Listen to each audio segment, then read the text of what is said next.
Ali ta trenutek, ali danes delujete v preživetvenem nagonu ali ste v fazi počitka in prebave? Kako vedeti, da si pravzaprav zataknjen v preživetvenem nagonu? Zelo preprosto. Človek, ki je v preživetvenem nagonu, se bori ali pa teče, fight or flight, rečemo temu v angleščini. In kaj to pomeni? To pomeni, da je telo v stanju smrtne nevarnosti in se temu tudi prilagodi. Na kakšen način? Na ta način, da recimo iz okončin gre kri bolj v središče našega telesa, prebava se recimo ugasne zaradi tega, ker je to luksuzna zadeva, takrat je čas, da damo ven adrenalin, da damo ven kortizol in da to seveda tudi uporabimo, da se borimo ali pa da bežimo. In to je ta preživetveni nagon, zaradi katerega smo mi pravzaprav preživeli. A včasih je bilo to bistveno drugače. Na kakšen način? Imeli smo dinamično ravnovesje. To pomeni, da je človek zagledal medveda in padel v ta preživetveni nagon, potem pa je šel v zavetje jame in tako je njegovo telo preklopilo na počitek in prebava, rest and digest. To pomeni, da se je kri normalno porazdelila, da je prebava začela delati in da se je tudi vagusni živec umiril, amigdala v glavi ni več sprožala požarov in podobno. Zdaj pa, kaj se je zgodilo v sodobnem času? Mi zdaj ne vidimo več tistega medveda, pa tudi ne vidimo več nekih drugih zadev, ki bi resno ogrožala naše življenje. Ampak preživetveni nagon pa se nam praktično sproži, ko dobimo SMS, ko gledamo poročila, ko vidimo nek jumbo plakat, ko preberemo nekaj groznega. In kar je tukaj problem, ne doživimo tega efekta, ko prideš nazaj v jamo in se sprostiš.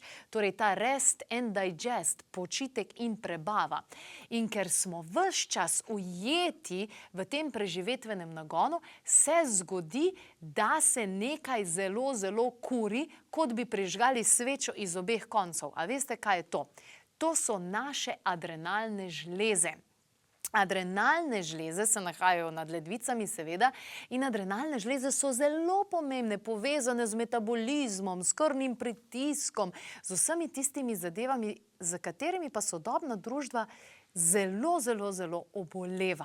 Sploh pa ženske v menopavzi, kajti delo jajčnikov, kar se tiče proizvajanja hormonov in podobnih stvari, prevzamejo potem nadledvične žleze in dobijo še dodatno nalogo, ki jo sploh niso pričakovale, kajti že tako in tako so bile preobremenjene.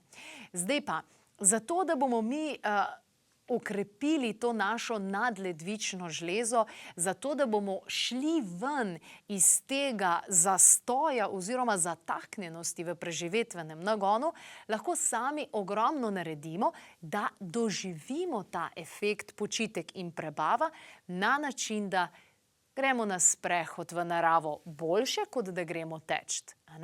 Da poslušamo pomirjajočo glasbo, da kuhamo, da naše telo dobi občutek, da je varno, da nas nihče ne bo pojedel in da se lahko sprostimo. Seveda pa je tukaj ključna tudi prehrana.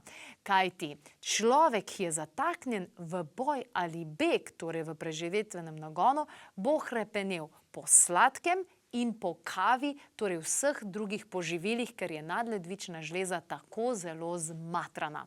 In poglejmo, kaj sta o tem povedali Anita in Simon. Ja, v bistvu tako, kava samo nas dvigne, nas spidira. In pol, ko je tisti padec, se tresamo in je ta padec problematičen. Adaptogeni pa to regulirajo. V bistvu telo prepričajo, da ni v stresu. Tako si lepo povedala. V bistvu prepričajo telo, ta odziv, smo rekli, ta stresni odziv je drugačen. Ker lahko je stres, samo odziv našega telesa je problem. Pri meni je največja razlika to, da ne pijem kavice od 3. dneva, odkar jem adrenal. Aha, okej. Pa sem jo prej pila tako, ful mlada sem jo začela piti in sem jo dolgo pila in kar velike količine. Sicer nisem imela težav po kavi, ampak vem, da na dolgi rok ni dobra in zaradi tega sem jo želela nehati piti. In predtem sem, na primer, večkrat probala, pa mi nekako ni šlo, me je ali bolela glava, ali sem bila zaspana. Tako da odkar jemljem adrenal, pa dejansko mi je super in res ne pijem kave in se super počutim.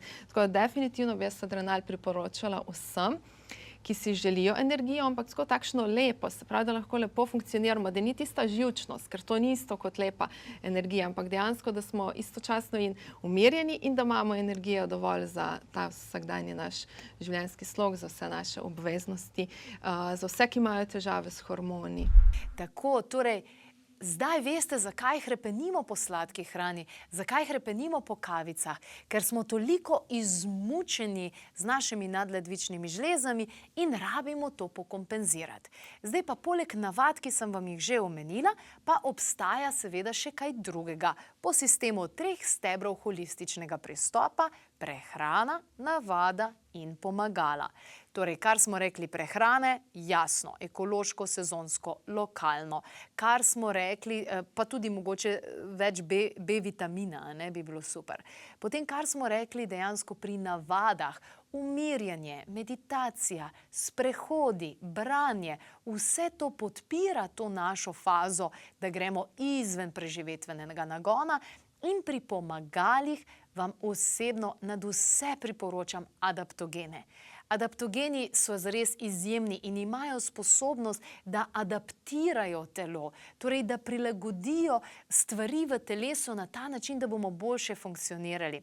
Iz prve roke vam lahko povem, da sem bila kar nekajkrat na robu izgorelosti in se s pomočjo adaptogenov tudi rešila te izgorelosti. Adaptogeni so res ves čas konstantno, ne samo v moji prehrani, ampak dejansko tudi v prehrani mojih hčerke. Adaptogeni se uporabljajo že tisočletja in cela umetnost je pravzaprav tudi, katere adaptogene kombinirati skupaj. Darja nam bo zaupala, katera poliadaptogenska mešanica je tista, ki lahko tukaj zelo pomaga, torej katere so te rastline, ki spadajo v sorto adaptogenov. To pomeni, da imajo to inteligenco, da v telesu zvišajo, kar je za zvižati, in znižajo tisto, kar je za znižati. To pomeni, če ima nekdo prenizek krvni tlak, mu ga bo isti adaptogen zvišal, tisti, ki ima pa previsoki, ga mu bo pa znižal. To je čista inteligenca narave. Kako lahko podpremo telo, da bo nadledvična žleza ponovno začela funkcionirati in ponovno zaživimo? Izpostavila bi 5 adaptogenih zelišč, ki so izjemna podpora. Prva, ašvaganda. Ašvaganda je super pomlajevalni tonik za ledvice, za nadledvično žlezo in bo poskrbela, da njena funkcija spet normalno steče. Tulsi, sveta bazilika, odlična, dišeča in zelo pomirjujoča. Pomiri v duhu in nas nekako pripravi tudi na boljši spanec, ki je pri regeneraciji nadledvične žleze bistvenega pomena. Rožni koren, ki pripelje kisik v telo in pomaga pri regeneraciji vseh celic in organov. Ginseng, ki je kot nekak ogenj življenja, spet prižge tisto iskrico in nam da krepkost in vitalnost. In kordiceps kot radirka zradira vse tisto, kar je odveč in kar rabimo izločiti iz telesa. Adaptogeni so res krasno pomagalo, odlični so, ampak jih je pa treba uživati dlje časa, zato da vidimo njene učinke. Adaptogeni so namreč kanajste nadležne davčne inšpektorce, ki pridejo v telo in rabijo dolgo časa, da telo pregledajo, da pregledajo vsako celico, potem pa začnejo biti njen trener, njen mentor. dobesedno mentorirajo in učijo telo, kako postati bolj odporen na stres, kako postati bolj ne samo odporen na stres, ampak kako bolj jasno dirigirati vse to v svojem življenju, se pravi, da nismo zataknjeni v preživetvenem nagonu, ampak da dejansko gremo tudi v fazo počitek in prebava, ki je bistvenega pomena, sicer se kurimo in vemo, kam to dejansko tudi pride. No, v nadaljevanju zagotovo izveste še kaj več, sicer pa o adaptogenih smo vam pripravili cel priročnik o tistih najbolj pomembnih adaptogenih. Na voljo vam je brezplačno na klepetobkavi.si pod zavihkom brezplačno. Zagotovo pa boste opazili tudi nov zavihek, videoknjižnica, kjer lahko na pameten, hiter način najdete tiste video vsebine, ki ste jih morda zamudili oziroma bi jih želeli znova pogledati.